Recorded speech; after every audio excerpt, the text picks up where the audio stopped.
Coming up on Cannabis Coast to Coast News this week, the political assassination of conservative voice Charlie Kirk could impact the federal cannabis reform efforts. We'll hear from Morgan Fox from NORML on the latest on legalization. This removes the administration's ability to examine cannabis scheduling and to do anything about it, reserving that power entirely to Congress.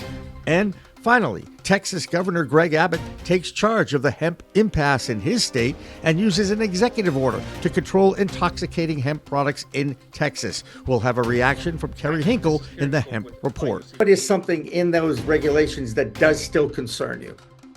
Well, obviously, the lieutenant governor has not vacated the state. So we can assume that he will be attempting to influence in some fashion. And the Trump administration shuts down proposed rules for the DOJ impacting both the hemp and MJ markets. And Andrew Behringer explains from Washington, D.C. And another story about driving under the influence of cannabis reinforces existing studies that despite THC being present in blood tests, that does not lead to impairment. All that and cannabis reports from two continents and coast to coast on Cannabis Coast to Coast News next.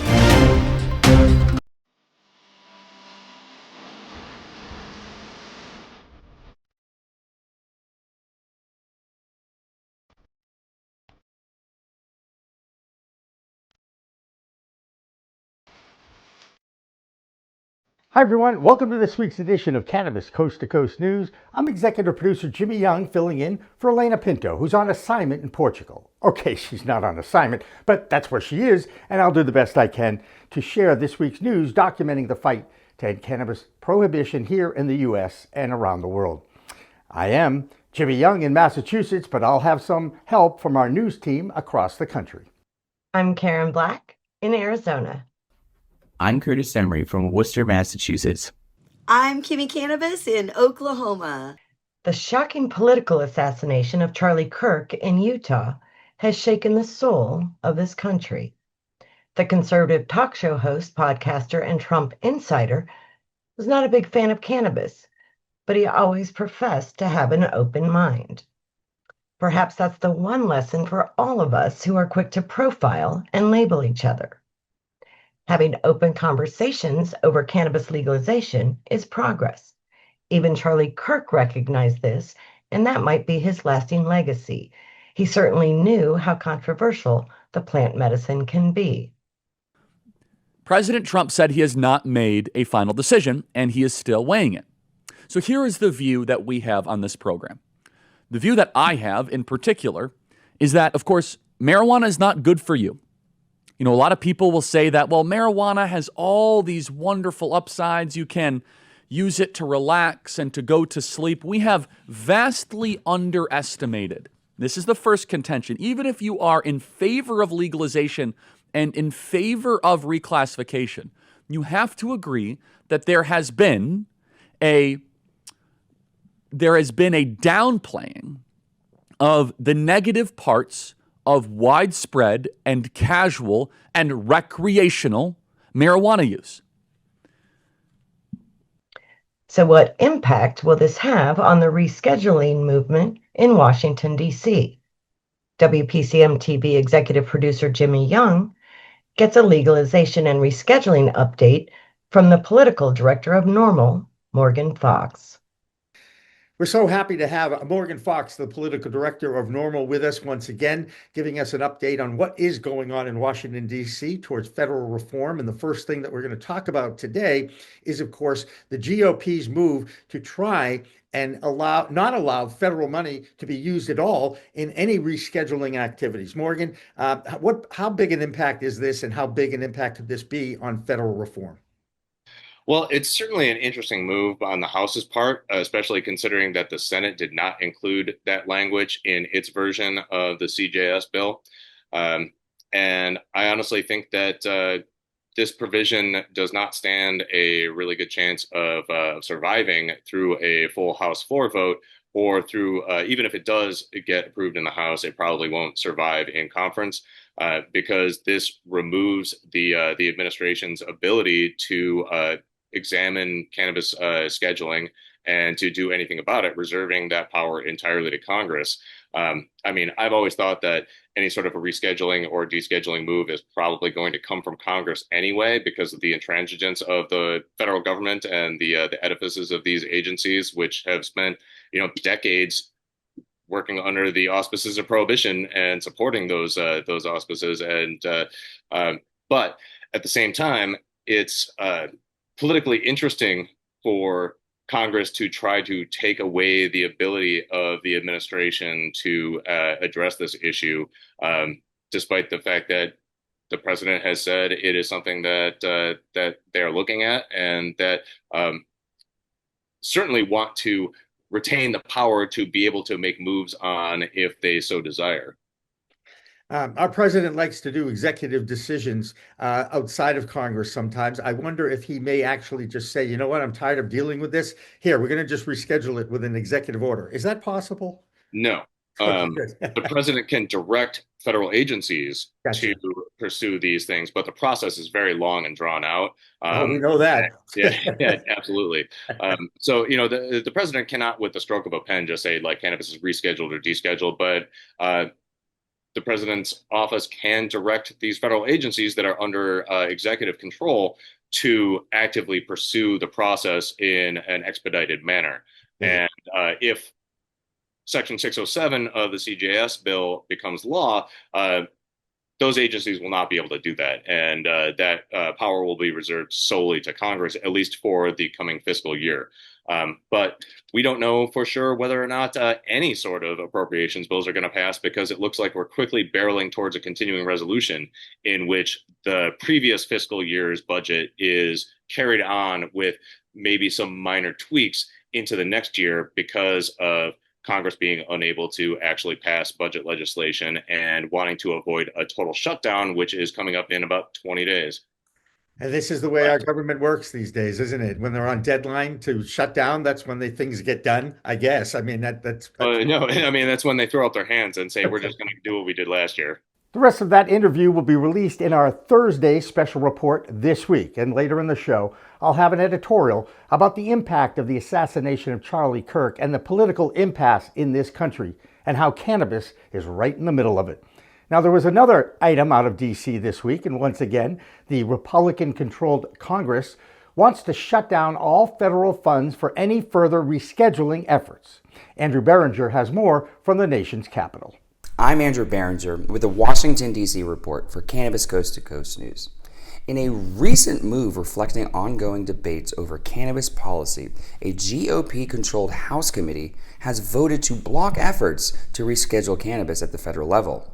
The House Appropriations Committee has approved a spending bill that explicitly prevents the Justice Department from using any federal funds to move cannabis from its current Schedule I status. Now, is there any silver lining, you may ask? Well, this new legislation includes a rider which aims to preserve long-standing protections for state medical cannabis programs, ensuring federal interference remains limited. However, it introduces tougher penalties for distributing cannabis near schools, parks, and public housing, a move aimed at addressing concerns over community safety. Now, this bill also maintains protections for hemp research and affirms that the federal authorities can enforce laws against cannabis distribution near sensitive areas. Now, this debate over cannabis federal status continues, with the legislation signaling ongoing resistance to changing federal drug classifications. Well, that's the Washington, D.C. report. I'm Andrew Behringer reporting for Cannabis Coast to Coast News. Over the past 4 months, the state of Texas has been trying to figure out how to reel in and regulate that state's $5.6 billion hemp industry. After using his veto power to stop a total hemp ban earlier in the summer, Governor Greg Abbott called 2 special sessions of his state legislature. The Senate there is controlled by and led by the Lieutenant Governor Dan Patrick, who got his followers to pass another hemp ban bill. But he never got the House to agree. So the governor's executive action will allow the hemp industry to survive while still providing regulations that include tighter age gating. It will also ban all combustible THC-infused smokable products and require strict testing similar to the medical cannabis program that has recently expanded. With more on what is going on in Texas is our own hemp reporter, Kerry Hinkle. This is Kerry Hinkle with Bayou City Hemp out of Houston, Texas, and I am back again with another hemp report for Cannabis Coast to Coast News. This week, the second week of September, we see a final resolution in the long saga that has been the Texas legislature. As you may remember, in the last few months, both during regular session and the subsequent two special sessions, there were the legislature, the governor, and in particular the lieutenant governor have been unable to find a compromise on all things hemp regulation.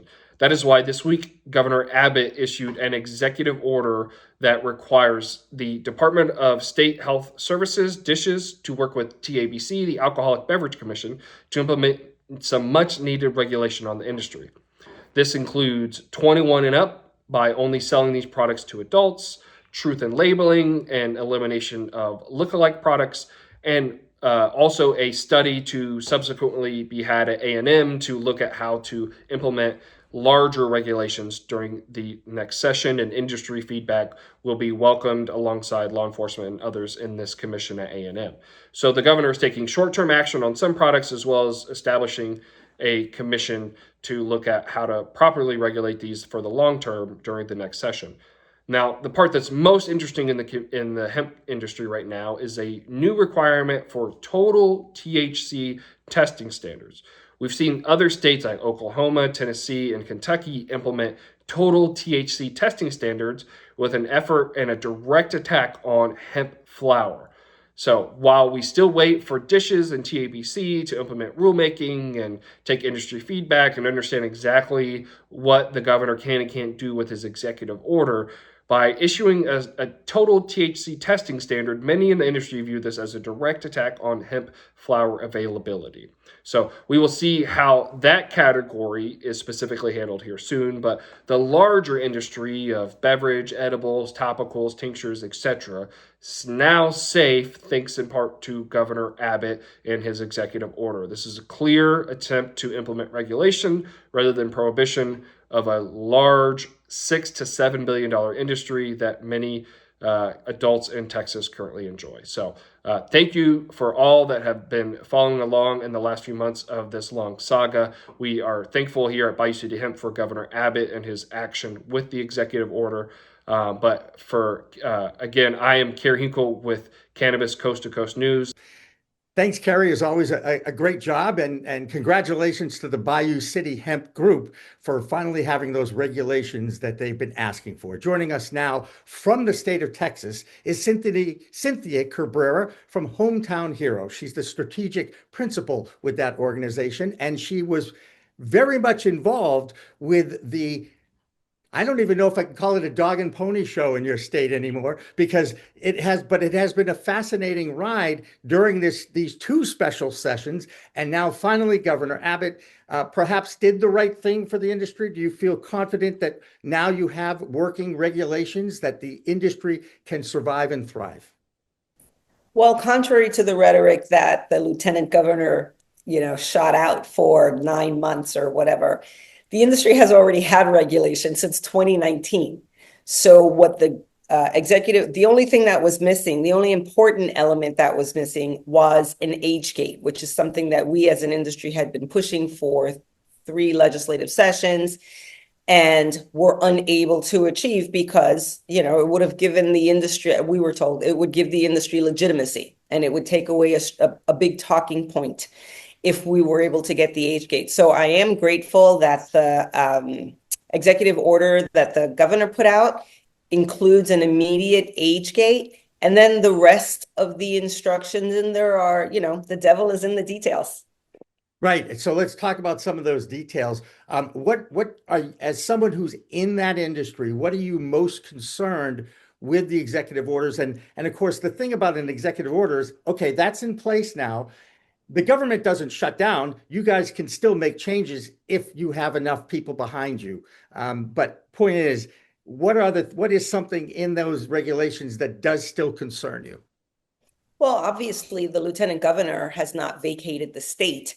So we can assume that he will be attempting to influence in some fashion, whatever, what that review of regulation looks like. And I think that enforcement passes over to TABC, which is fine. And then everything else stays with Dishes, and Dishes has to review. And Dishes is the Department of Safety and Human Services or something. And so they have to review the existing regulations to see if they need beefing up or firming up or anything like that. And what's interesting is that agencies in Texas have to review their rules every 4 years. And the Dishes actually reviewed all the hemp rules last year. And made no changes. So it'll be interesting to see how this goes. And again, the devil is in the details. Who is keeping an eye on the ball? Who is trying to perhaps win where they didn't get one previously, through another method. So we just have to continue being vigilant.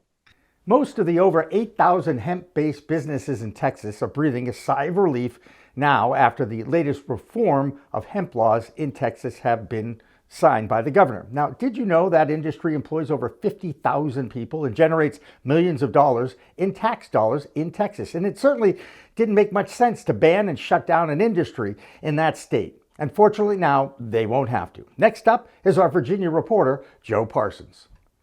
I'm Joe Parsons with the Virginia Cannabis Connection by Higher Education's Coffee Talk, sponsored by 97.5 3WV, and reporting for Cannabis Coast to Coast News. After months of announcement, the Virginia Cannabis Control Authority has finally launched the online portal that bridges the gap between patients, providers, and cannabis partners to streamline the medical market in the Commonwealth. The portal contains a wealth of information and resources for patients and can help many questions that revolve around the confusing market. The Control Authority's portal is ready to also integrate with the hopefully upcoming adult use market to fully integrate both medical and recreational into a clear, coherent environment for everyone. Please log on to www.cca.virginia.gov for more details. Next up, the 11th District had a special election to replace longtime Democratic Representative Jerry Connolly, who sadly passed away this May from cancer. In a clear, decisive victory over Republican candidate Stuart Whitson, the Democrats kept control of the massive 11th District. This is important because if Winston Earl Sears wins the governor's desk, she's likely to continue the former governor's prohibitionist agenda. And maintaining balance in the House and keeping a strong Democratic presence will make fighting potential vetoes an achievable goal for 2026. And lastly, I'd like to thank my guest this week on Coffee Talk, WPCM-TV's very own Canadian correspondent, Dabi Facey. Always an awesome speaker, we discussed how the Canadian cannabis system, while not perfect, has proven that a uniform cannabis market with consistent rules and regulations, like we do with alcohol here in America, can create a safe and fair marketplace for both medical and adult use markets. Fun fact, did you know that last year over 70% of Canada bought their cannabis products legally from an approved vendor? Proving a market ran correctly can actually reduce crime and ensure better product for everyone. Thanks, Debbie, for being on the show. Check it out at www.3wv.com. Well, that's going to do it for Higher Education's Coffee Talk, sponsored by 97.5 3WV in Charlottesville and reporting for Cannabis Coast to Coast News. I'm Joe Parsons. Until next time, stay lifted. Well, that will do it for the A Block, our first section of our Cannabis Coast to Coast news show this week. But when we come back, we'll check in on the international cannabis scene, plus more state reports, including a story about a strike at a medical dispensary in Pennsylvania. Cannabis Coast to Coast news continues after this break.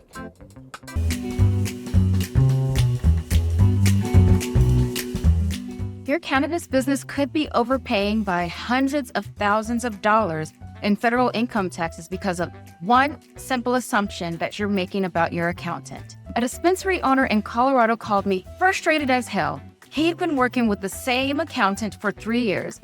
His accountant said, "What's 471C?" Here's what the ignorance of that accountant was costing this business owner.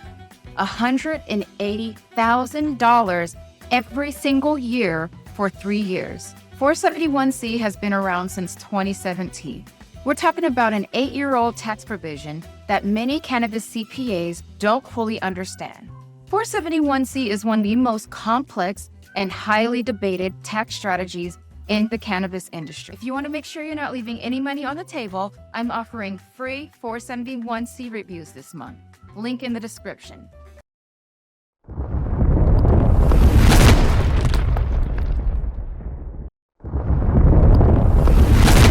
Accounting Buds has grown into Buds Group, the same award-winning quality, now with more service offerings.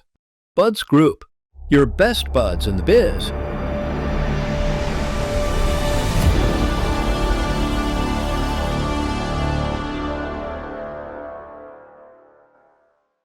Looking for PR that over-delivers on expectations?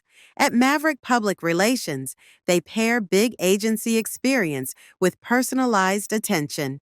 From launching award-winning brands to securing top-tier media hits, their data-driven communications team helps visionary leaders and entrepreneurs rise above the media noise. Maverick PR is responsive, collaborative, and relentless about results and ROI. Visit themaverickpr.com and make headlines together. If you want to make history, if you want to be part of history, if you want to say you helped legalize marijuana in America, now is the time to join us.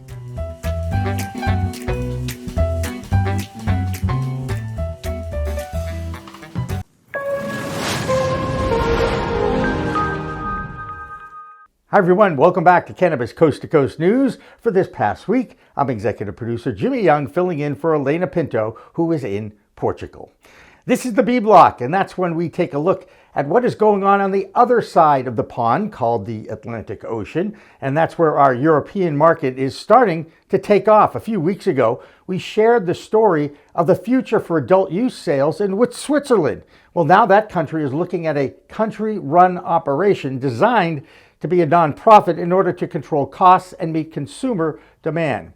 Cannavigia is the company that was part of that country's pilot program and now has a 10-year contract with the Swiss government to be in control of the entire market. It remains to be seen if they can come up with the quality of the product that will meet consumer demand. Now let's check in on the UK with Dave Barton from Thermador. I'm Dave Barton from Thermador with your UK Cannabis Report for Cannabis Coast to Coast News. Researchers across the UK are investigating whether CBD can treat psychotic symptoms in Parkinson's patients.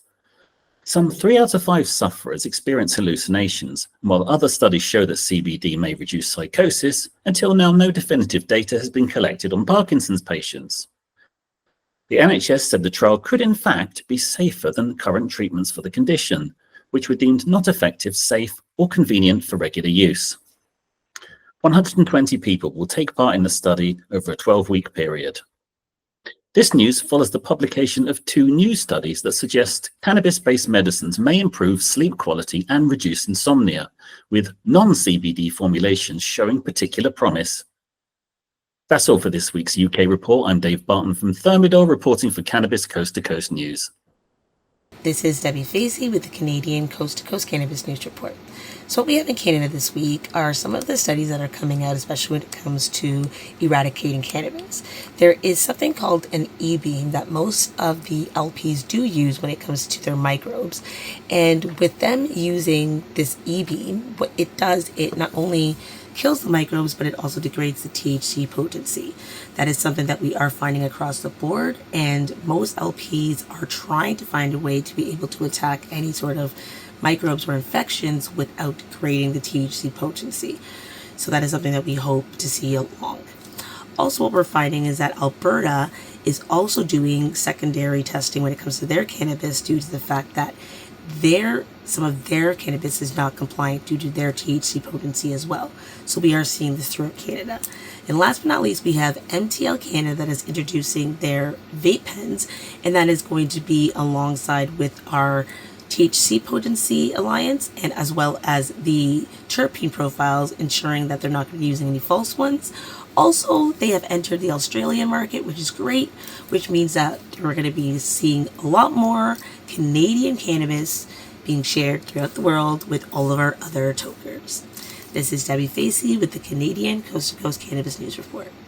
Peace. One state that is slowly moving away from total prohibition is the state of Georgia, where a pharmaceutical medical program is in place, and now some counties are decriminalizing the plant altogether. This week, Clayton County reduced its possession of cannabis laws to a misdemeanor. They now join major cities like Atlanta, Savannah, and Statesboro, which have replaced jail time for simple possession of under an ounce of cannabis with a misdemeanor, non-criminal offense. Next up, the state of Massachusetts. That's where Curtis Emery has been telling us the story of a new prohibitionist movement in that state that is trying to collect enough signatures to get an important question on the ballot that would recriminalize the existing adult use regulations. Here's Curtis. My name's Curtis Emery, a bud tender from Resonate, Worcester, Massachusetts, with the Bay State Report for Cannabis Coast to Coast News. A continuing story here in Massachusetts as the state moves one step closer to finalize guidance on social consumption here in the Commonwealth. The CCC closed the public comment period for these newly proposed regulations on social consumption here in the state. Now, the CCC has been working for a few years to try to nail down just how they would like to move forward with social consumption in Massachusetts.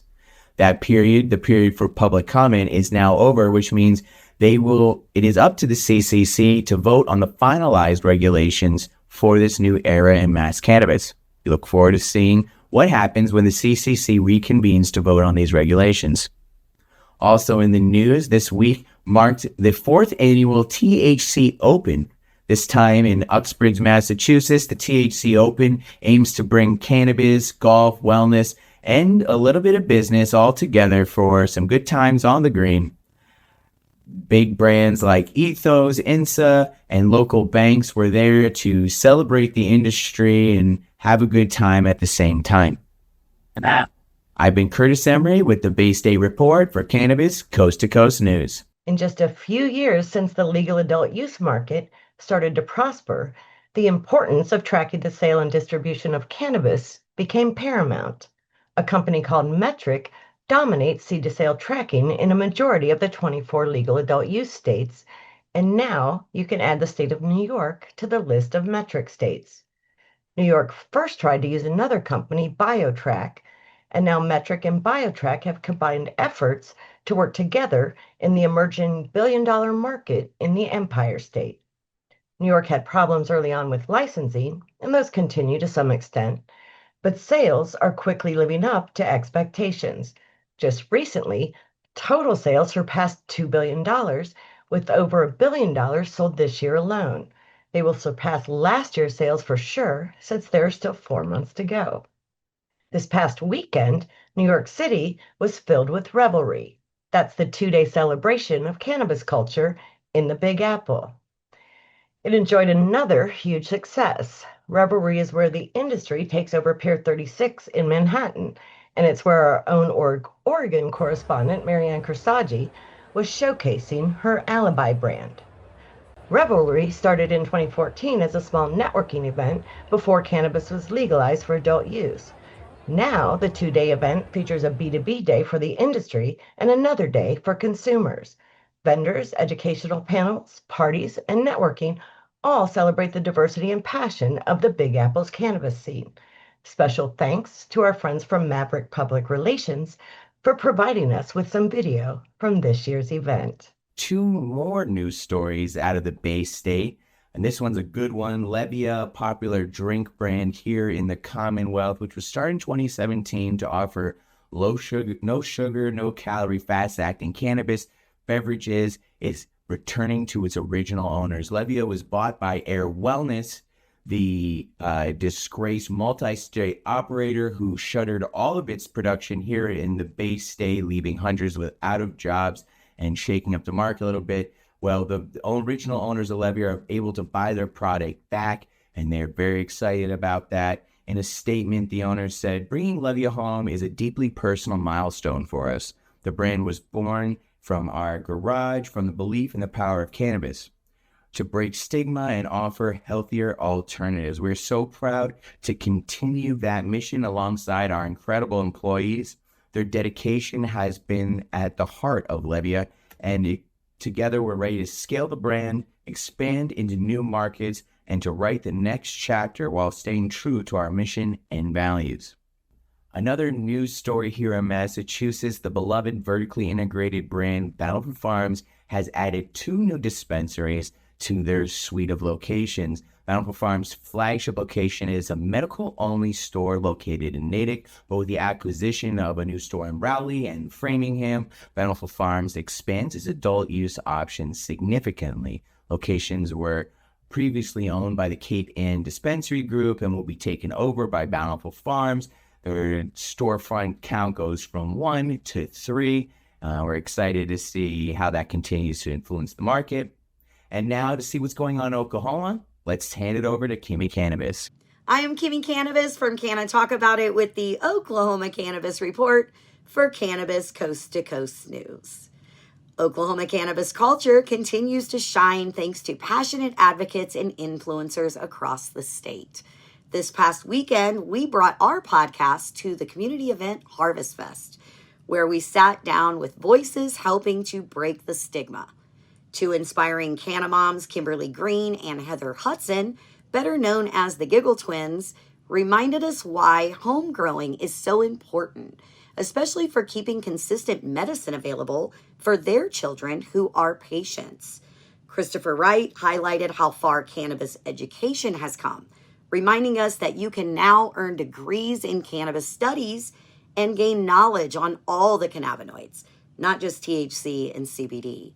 Mario's Mixed Media shared his vision for a future self-sustaining farm designated to double as an addiction recovery option, combining healing with sustainability. And Randy Kay is adding a holistic twist to the culture with unique events like Wake and Bake Yoga, creating a welcoming space for wellness and community. A special shout out goes to Debbie Wood, who was honored with the award for Favorite Activist. She spends countless hours collecting signatures and doing the hard work needed to move cannabis legalization forward here in Oklahoma. Each of these influencers and advocates is helping break the stigma. And as a canna-friendly hair designer myself, I'm personally grateful for the work they're doing to normalize plant medicine in everyday life. That's it from Can I Talk About It for Cannabis Coast to Coast News in Oklahoma. I'm Kimmie Cannabis. Peace, love, and all that good stuff. Pennsylvania lawmakers are still in search of the right mix of reforms to help launch their adult use market. However, the state does boast a very vibrant medical cannabis community. The Keystone State has 191 medical dispensaries, which services over 400,000 medical card holders. Now, one of those dispensaries, owned by Green Thumb Industries called Rise, is facing labor unrest. Employees of Rise are looking for fair treatment and better wages and have reached out to Teamsters to unionize.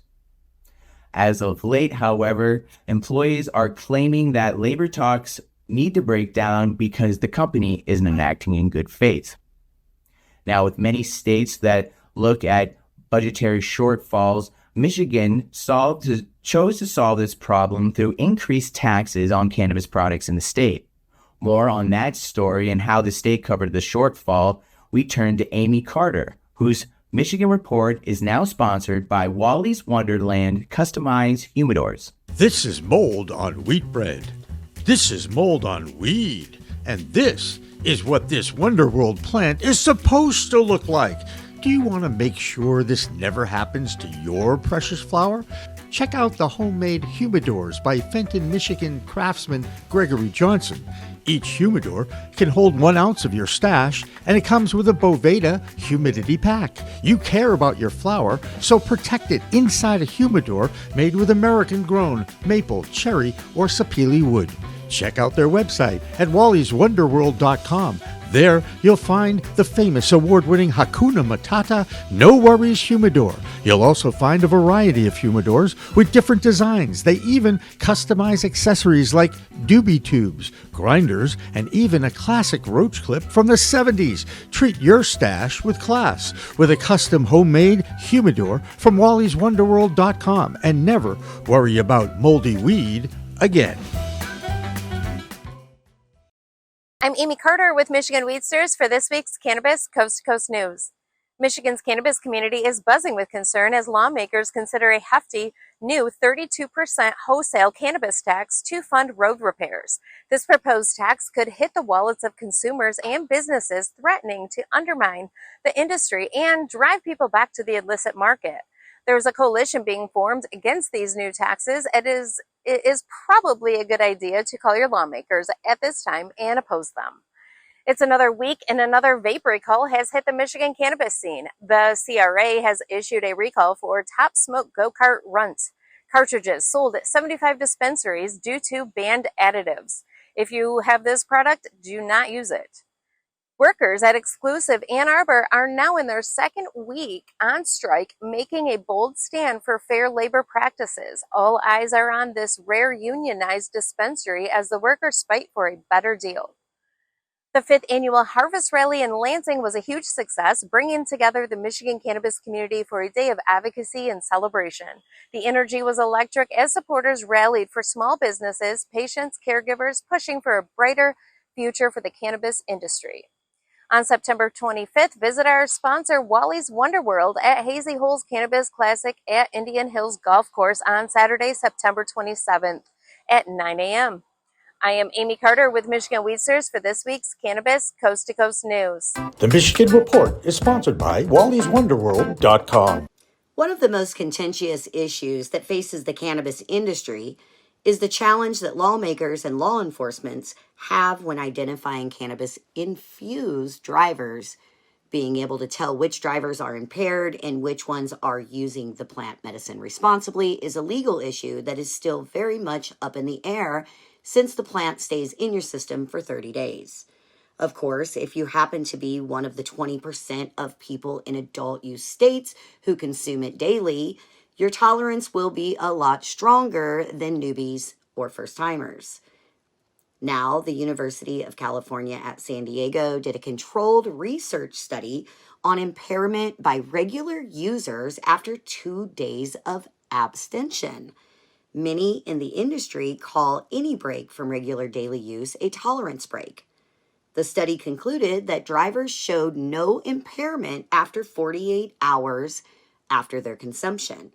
Now, let's check in with Jenny Germano with our Colorado report for this week. I am Jenny Germano with ICS Consulting.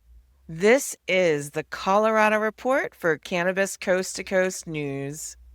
A new lawsuit in Colorado is challenging how the federal government is monitoring cannabis businesses. At the center of the case are questions about whether the IRS is stepping into the role of drug enforcement, something critics say it's not supposed to do. It could have big consequences for how cannabis businesses are treated nationwide. The case was filed by a dispensary located in Rifle, Colorado, on the western slope, and it accuses the Internal Revenue of doing more than just reviewing their tax returns. The claim is that the IRS has been used as an investigative arm for the Department of Justice and the DEA, issuing broad summons and conducting what the plaintiffs call mass audits of cannabis operators. Attorneys for the dispensary argue that this practice violates federal restrictions. Congress has specifically prohibited the DOJ and DEA from spending money to interfere with state, medical, and adult use cannabis programs. The lawsuit suggests that the IRS is being used as a workaround, gathering evidence that the drug enforcement agencies can't collect directly. The IRS strongly rejects those claims. In its response, the agency called the allegations illogical and baseless.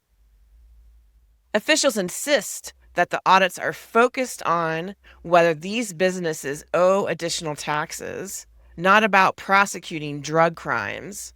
They also pointed out if the DEA wanted to bring criminal charges, it could do so more directly without relying on tax records.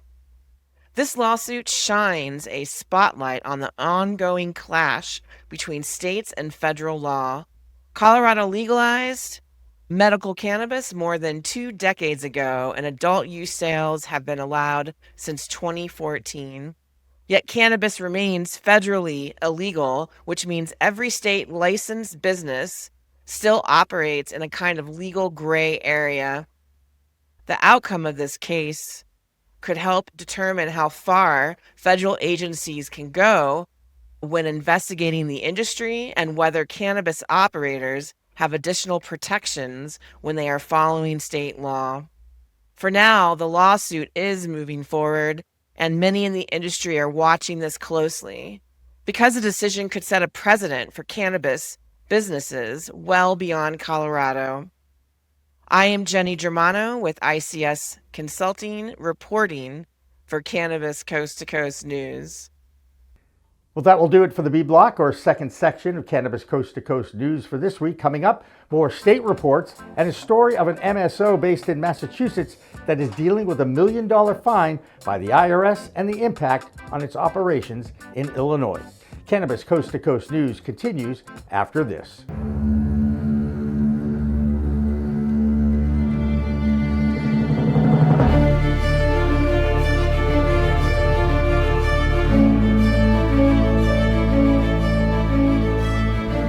What if we're right? What if all of a sudden they discovered that there is medical use for marijuana and that it is good for you and it's better than alcohol and it's better than opioids and it helps your health? What if we're right? What if they find that out? Specific cannabinoids have medical value. These are facts. I'm here today in hopes to assist in removing the demonized stigma of cannabis and the perception that cannabis is just about getting high. The true base of this plant has to be known. I don't think anybody should ever go to jail for cannabis. Get some medicine, and everybody should have access to it. This is something which, at the very, very least, is the key to alleviating suffering and extending life for millions of human beings. Right? For returning some kind of balance to our society, and quite possibly of restoring our planet's natural balance as well.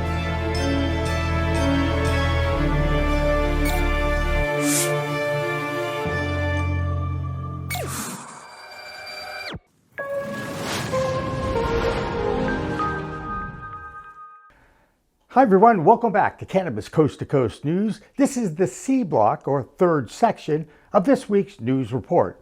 I am Jimmy Young, filling in for Elena Pinto, who will be back from Portugal at the end of this month. Trust me, she'll be here. In the meantime, we continue to document the fight to end cannabis prohibition in the U.S. and around the world. There was another significant milestone in the state of Minnesota this past week. That's when Governor Tim Walz signed a Commence Operations Executive Order to give a second Native American tribe a license to commence operations and open the doors. Tina Tasaka has more on that story from Nevada and in her Tribal Nations report. I'm Tina Tasaka with 420 Technologies and Iconic Representation, and this is the Nevada and Tribal Nations report for Cannabis Coast to Coast News. The Nevada Cannabis Compliance Board issued a public health and safety bulletin warning people to avoid or use caution with 42 specific cannabis items sold between April 1st and August 29th at 20 stores, including Thrive Cannabis Marketplace in Reno. The issue, some pre-rolls and whole flower products failed secondary lab tests for microbial contamination, yeast, mold, and or aspergillus, or the lots couldn't be retested. If you have one of those lot numbers, here's how to remedy your purchase. Check your product lot number, compare it against the CCB Bulletin's list of affected lots. Avoid using the product if it matches an impacted lot. Contact the retailer where you bought it from, for example, Thrive Cannabis Marketplace, and ask for a refund, exchange, or safe disposal guidance. Contact the Cannabis Compliance Board too. They have consumer reporting options. In tribal news, the Minnesota tribal market continues to build and thrive. Minnesota Governor Tim Walz has signed the state's second tribal state cannabis compact, this one with the Mille Lacs Band of Ojibwe.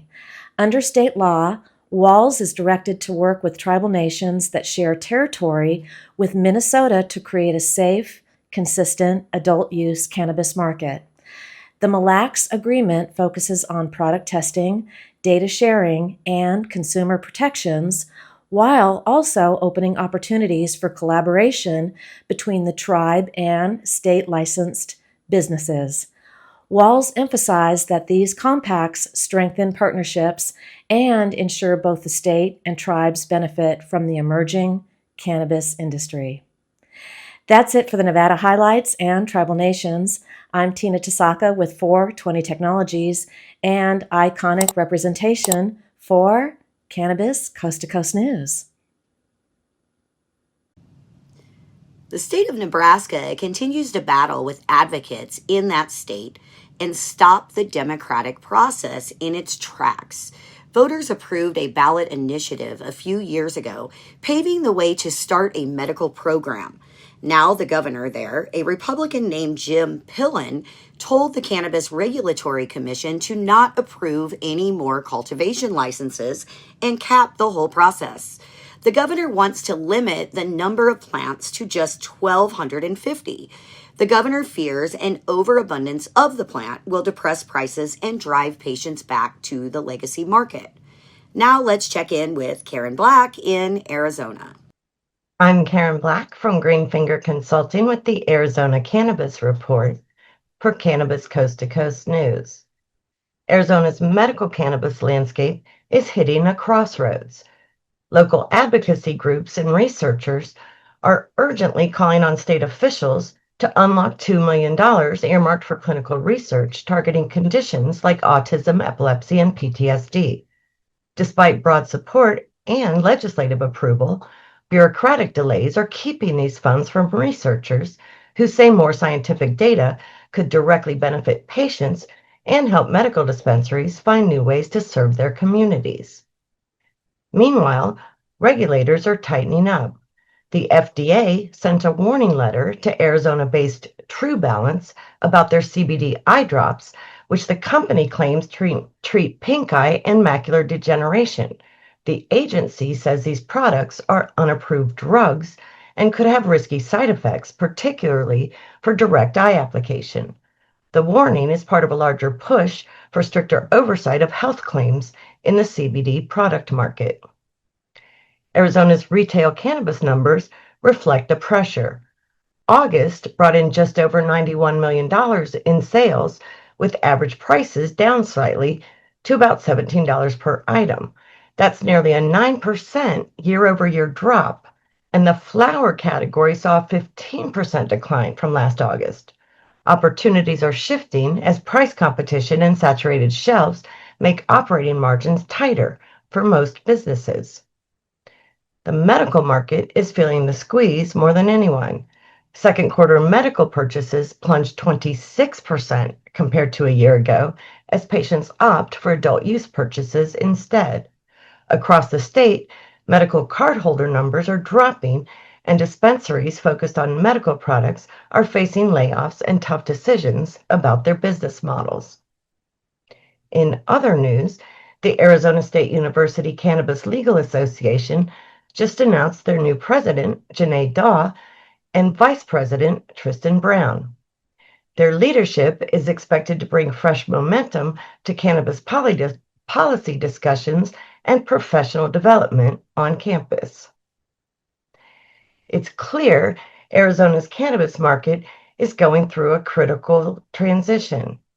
Connecting all these threads, unlocking those dedicated research funds isn't just about advancing science. It could reinvigorate the medical cannabis industry at a time when it's losing ground.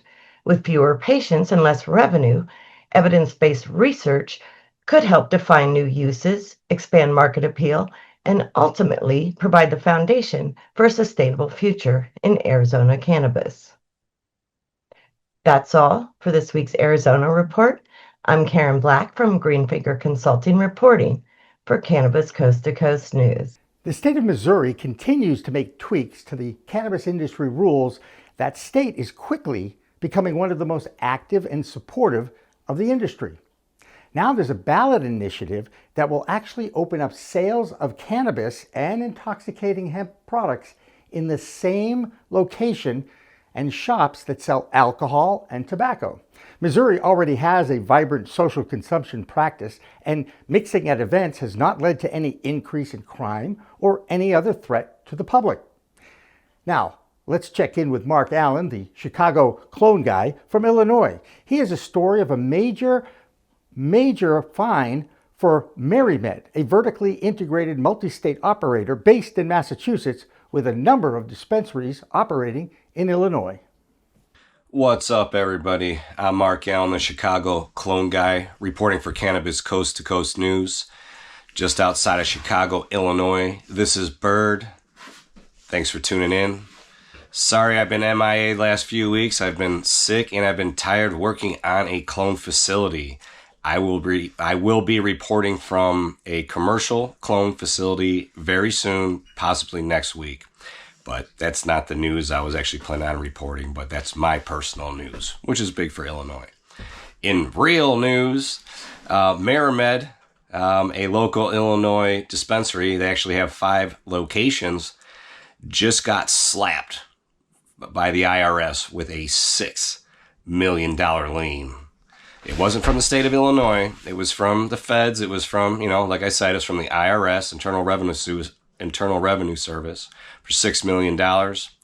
They're attributing this, lack of funds to the fact that the 280E tax code really puts a hurting on, these types of businesses. So, they're dealing with that right now. In other news, I recently reported that about 10 ex-retired cops were opening a dispensary, and people were, questioning the ethical, standards of that. Like, why are there still people in jail from these cops for weed that are now going to be selling weed? So long story short, one of Chicago's aldermen actually put a stop to their dispensary in his territory. So for those exact reasons, he said, that's unethical. There's still people in jail because of these cops that threw them in jail. And now these cops are going to sell weed in it? They're like, no, our town's not having that. So the residents and that alderman put a stop to it in that town. So, and another side question is, most of these cops are black and brown. They're benefiting from the social equity fund for the people that were hurt by cops. So these cops that threw people in jail and still have people in jail are getting money for throwing people in jail now. It's totally backwards, but I get it. But that's America. That's how it works. But that's pretty interesting. But that sums up the news for Cannabis Coast to Coast News. I'm Mark Allen, the Chicago clone guy. Thanks for tuning in. Hi, I'm Christina Brisson with over-the-top renovations with Cannabis Coast to Coast News with your weekly Ohio update. While we have no legal changes here in Ohio yet, there's not been any update as to whether there'll be any more votes from the Senate or the House. We do have some activity as far as products available to us here in Ohio, whereas Cheech and Chong have now partnered with Riviera Creek, and are bringing their products here to Ohio with what they decided to be legacy with innovation. So we at least look forward to that, and hopefully we'll find out something soon as to what's going to happen here with the movement legally here in Ohio. Thank you. I am Christina Brisson with your weekly Ohio update with Cannabis Coast to Coast News. I'm Doug Miller from High on Wall Street with this week's Cannabis Stock Report for Cannabis Coast to Coast News. Shares of Cresco Labs, stock ticker CRLBF, have jumped 25% over the past month, fueled by hopes of federal cannabis reform and a focus on operational discipline. But behind the pop, the charts tell a more complicated story as it pulls back. Cresco's trimming the fat, exiting California's costly and highly competitive market while holding on to its premium FloraCal brand. They also refinanced $325 million in debt to ease near-term pressure and improve liquidity. But sales remain sluggish. Second quarter revenue slipped 11% year over year to $163 million, and margins are under pressure from price compression and fierce competition. Unlike rivals Curaleaf and Tilray, Cresco is 100% U.S. focused, meaning no international lifeline if domestic markets keep tightening. So let's see how the stock chart looks. It's trading around 98 cents after running up to $1.62, and it is pulling back. It looks like it has some more pullback, but when we get to that bottom, we'll have to check it out and see if it wants to run back up. And that's this week's Cannabis Stock Report. Reporting for Cannabis Coast to Coast News, I'm Doug Miller. We've got some breaking news this week. The nominations for the 2025 MJ International Cannabis Awards were announced this past week. This is one of the highlights every year at MJBiz Con in Las Vegas. This year's MJ Awards will be held on December 4th during the conference, which runs from December 2nd through 5th. There are awards in 20 categories, like for cultivation, business and financial services, packaging, and retail and culinary experiences, and the very last one is for Best Journalist. Executive producer of this show, Jimmy Young, has been nominated along with Rochelle Gordon from Green State, Javier Hassi from Benzinga and High Times, Lex Pelger, podcaster from the Lex Files based in Europe, who was an original member of our Weed Talk news team, Dustin Hawksworth, the editor-in-chief of Fat Nugs magazine, and Mika King from Cash Color Podcasts. Obviously, we want you to vote for your favorite in all these categories, but I'm voting for Jimmy. We made a QR code that takes you right to the MJ's website where you can vote for him too. Jimmy really doesn't think of himself as a journalist anymore, but he's honored to be mentioned alongside some of the others in the business who all do a great job. You can vote once a day for the next 2 months, so let's get Jimmy an MJ to go with his Emmy. Just a quick mention of thanks for the Fairchild Event Group and MJBiz Con for this past week's nomination for an MJ. It's the category that is a favorite journalist. And now I got to tell you, I've been flattered by this recognition, but my days as a journalist for sports was 30 years ago. Now I'm the executive producer and a content creator, interviewer, and trainer of the Cannabis Coast to Coast news team. We're so lucky to have a network quality talent and personality from Boston, Elena Pinto, as our main news anchor, and all of our volunteer contributors to this program give their time every week to share their insight on what is going on in their state. Now, you can call me whatever you want, but in my soul, I really am a teacher and a coach. So thank you again for the nomination. Nothing gives me more pleasure now than seeing one of our volunteer contributors become more comfortable on camera and more confident in life. Here's one of our newest reporters from Minnesota, Alicia Bellamy, with a look back at last week's Doobie Dabbler Festival. I'm Alicia Bellamy with Cannabis Coast to Coast News here at the Doobie Dabbler. Is this everything you expected? Yeah, I mean, it's hard to say what you expect in an event like this where it's just we just kind of throw everything at it. I mean, I got guys in armor fighting right now. I got this joint costume going around, Mr. Doobie. I got all this live music and more vendors than I really thought would show up. It's just been, honestly, the best vibes, been really good people. The crowd has just had an incredible energy, and everyone's just been walking through a great, has just had a smile on their face. And so I didn't know what to expect for the second year. You know, we work out a lot of kinks in the process, but it's been way better than I ever could have hoped. I was here last year, and this is so much bigger, and last year was super lit.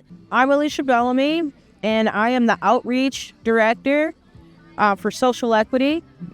I reach out to people that we promised this grant to.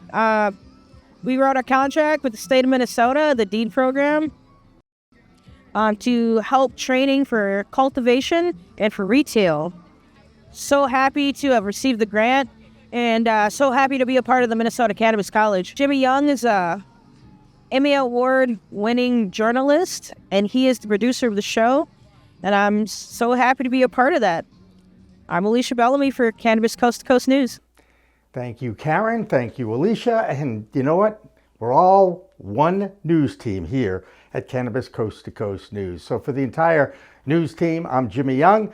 Thanks for watching. Remember, it's a whole new world of weed out there. Consume responsibly, and I promise Elena Pinto will be back in a few weeks.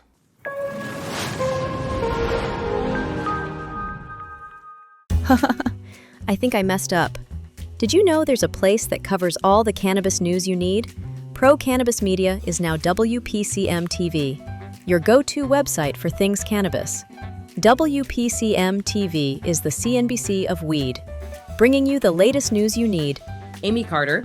This week, she reports from inside the State House in Lansing. I'm Amy Carter from Michigan Weedsters with this week's Michigan Report for Cannabis Coast to Coast News. And talk shows about all things cannabis. Well, thank you, and thank you for all you're doing to get the word out. Like, this show is so important. It all started back in 2018 when Emmy award-winning talk show host Jimmy Young kicked it off with the In the Weeds podcast. That it's not just any generic paper towel. You do have a brand that you use, right? Yeah, we live or die by the bounty. I mean... The quicker picker-upper! I love that!